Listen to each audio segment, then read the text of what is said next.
Okay, they're all done. Looks like it took 25 minutes instead of 20, and that's fine. One thing I did learn from this, made 14. Some of them were not as full as others. So next time when I'm doing a half of a recipe, I'm only going to do 12, and I'll fill a couple of them a little bit fuller so they'll all be real full. The blue ones are the caramel, and the red ones are the salted caramel chips, and they just taste yummy. They're 2 points each, really only like 1.5, but Weight Watchers WW rounds everything off in the app. So if you have 2 of these, it's going to show, it should show 3 points, or you can just do an add as 3 points.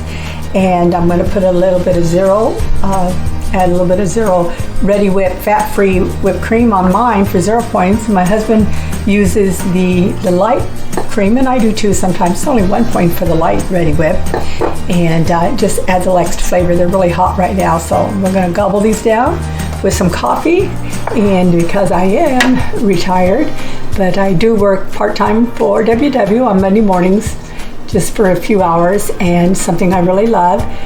And so I can stay up and probably edit all of this tonight and get this up on YouTube. Hope you enjoy it. If you do, share my YouTube channel with others. I'm just here to help other people on their journey, as I've lost 80 pounds on WW, and this helps keep me accountable too by creating new recipes. And I hope you enjoy this as much as I do.